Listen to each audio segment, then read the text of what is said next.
Hey guys, what's up? Welcome to topic 31. In this topic, we're going to see basic environment settings. So the first thing I'm going to do is I'm just going to close down our views which are still open till now. We don't really have to save them. And I can just click on this double arrow to actually bring this off.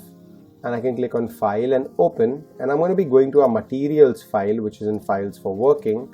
And over here, we're going to open up the sky as well as open up this tree animated for elevation. We can even open up this one. So I actually open up this one because it's a darker tree.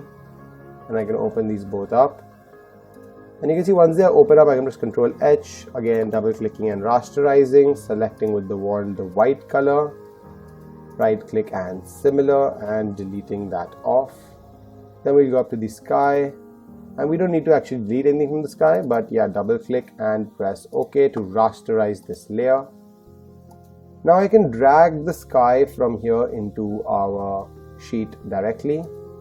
So we'll have the sky over here, and I can drag the elevation of the tree as well from here over here. So first thing we're going to do is we're going to look at our sky, and then we'll go to our tree. Now the sky is basically going to be placed behind all our elevation and sections.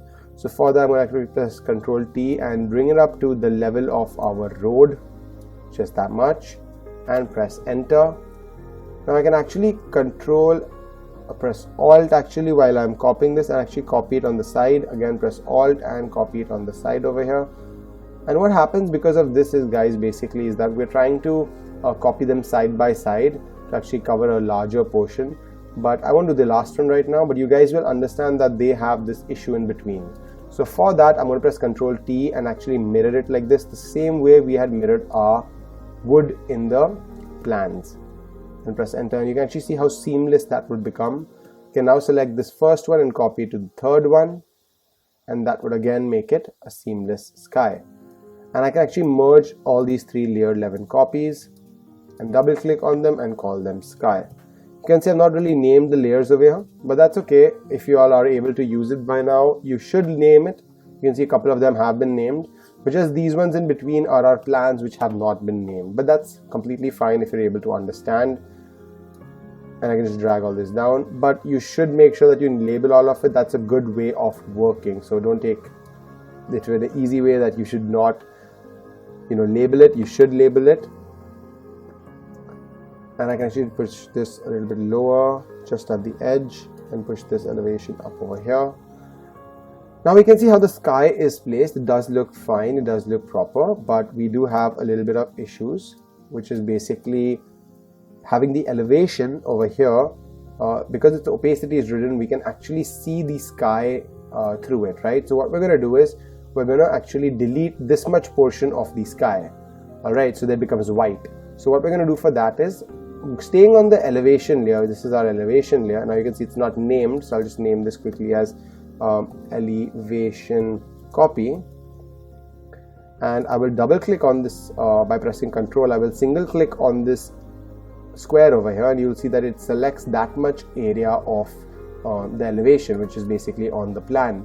Now I can select the sky because I've shifted now to the sky layer, and I will delete from the sky layer that much portion. So what happens, guys, is this much area is deleted from the sky. I can press Ctrl D, and you can see that now it's basically blank like this. So this will actually give a much better look when you are trying to kind of create your entire compilation, and these are small things that would actually change the entire look of your compilation. Now I'll bring the tree in the front, Ctrl T, and actually scale it up, something like this, and I can place our tree over here, something like this, copy it on the side. Now I can select both of these and actually press Alt and copy this on the side as well, and you can press Shift to actually go in straight lines. Now we can again select all these trees and actually reduce the opacity so that it's light, but it's there. We don't need it too light also. And I can just select both of these again and copy them on this side over here. So that's just great how it's looking. It's looking really neat, but one of the things that is happening is that these edges are becoming too prominent of the sky. So what I'm going to do is I'm going to select the sky, right, and select the erase tool. And over here we're going to make sure that the hardness is completely 0, the opacity is 50. We can even have the flow at 50, and I'll reduce the size of the erase tool. Now this is the erase tool that I'll be using, and over here I will erase this off like this. I'll erase this off like this from here, as you guys can see.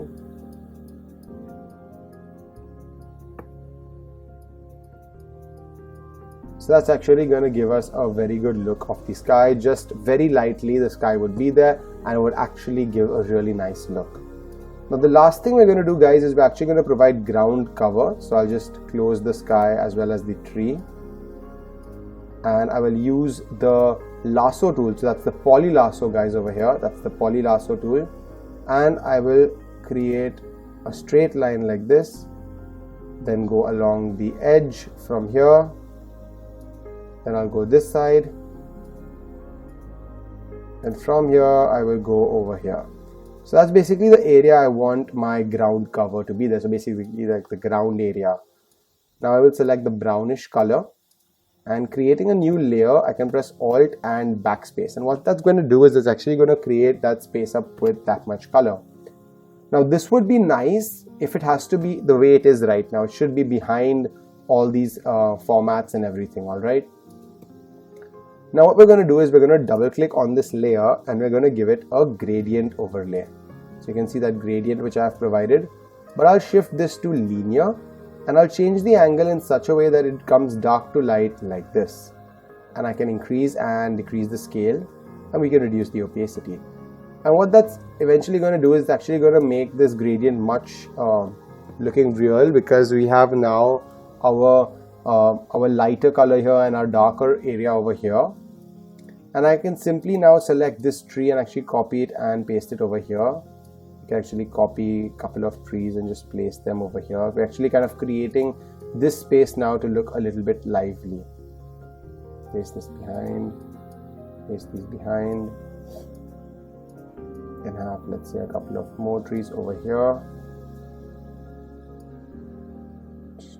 Place this one over here. Actually move this one on this side, and move this one on this side, and place one over here. And those three could actually be a little bit lower in opacity, something like that, and that looks really nice. And I can actually move the first one over here and bring it up in the layer so it comes in front of the bungalow. Again, this is the view, so it can hide the bungalow, guys. And I will copy it from here over here, and I can copy it a little bit more in front from here over here like this, and I'll bring this in the front as well. So it shouldn't overlap the side plan, because that's actually a drawing. So what I'll do is I'll bring the side plan right above each of these. So that's completely all right, and we can have this little up like this. So that's kind of what we have created here regarding our view. If you want, you can even add a sun over here. Not necessary though, but you can do that for sure. Now this is very good, and this is, you can see how well this compilation looks very professional, very neat. But what we're going to talk about, guys, is we're going to actually see how to give ground cover to our section. So most of you who are architects and interior designers, or even engineers, civil engineers, you guys would know that there is basic ground area below this particular foundation. So we're going to create a very nice artistic look to that foundation. And for that, I'm actually going to use the wand tool. I'm actually going to use the marquee tool, and I'm going to create a box over here, a little bit outside like this, right? So it's not going to be too low, but it's going to be just this much. And I'll create a new layer, and I'll fill in color. So that will be a dark color, a base color, which I would like to call. And that's very simple. All of you would have done this by now. And then I will select the brush tool. So this is something which you must have not done. I will do a drop down of the brush, and I will just select this spokes brush. So right now I have the spokes brush. If you all don't have the spokes brush, you can even go ahead and add the spokes brush. That will be completely fine. And what the spokes brush is basically going to let us do is it's actually going to let us give like a drop like that, and that's just downward strokes. All right. So you can see how that is going to actually act like our ground. And I know it looks very different right now. We go like, how is that going to be like a ground? But we'll be seeing that. And you can see how I've done it actually is I've started from the top, and I've actually come down and kind of gone back up. So this is something that I want you guys to do. The top area over here can be darker than the base. These can be a little broken up. And you can see all of this is basically done on one single layer. So there's no like issue to that. I can now press Ctrl D, which is deselect, and I can use the wand tool to actually select this space as well as this space. Control and do similar.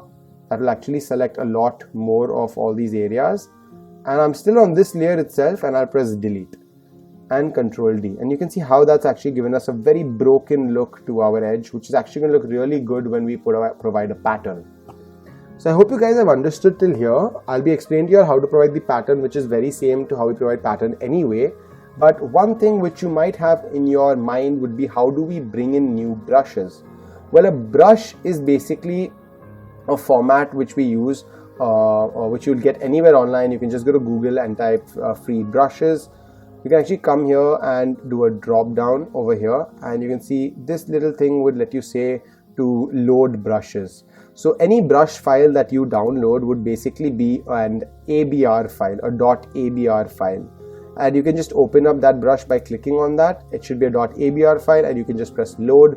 And the minute you load it, you'll get all the brushes over here. As you can see, I have multiple different brushes. And you can do the same by easily loading that from here. So you just have to download a brush file initially. So I guess that's easy, guys. And it's very simple to even bring in the brushes. But now once we're done with this much, I'm going to double click on this layer, and I'm actually going to put a pattern overlay of soil. So that is going to be this, and I can reduce the scale like a lot actually, and just reduce the opacity so that we have it but not too in our face.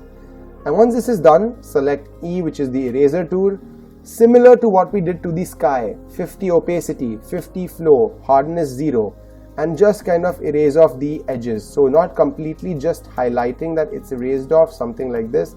And this is actually going to be a very artistic way that you can show our ground cover. This is something I wanted to show you guys because it will actually help you a lot in bring out more creative looking drawings. And you can see how well the entire sheet looks compiled with all the different elements put together, and every single thing in one sheet, which is a very main thing which we should have. So that's about it, guys, for our sheet compilation. I hope you enjoyed everything till here. This is done with all these drawings and all these sheets which we have, and this particular sheet which we have created, and we are done with this particular project. Now there are two additional things I have added in this, which we will see in the next two topics, and those are basically going to be our illustration render as well as our post-production. So I hope you guys have completed this much. If not, do finish this much off. We will need this final sheet for our certification process. So do complete this, and I will see you guys in the next topic. Take care.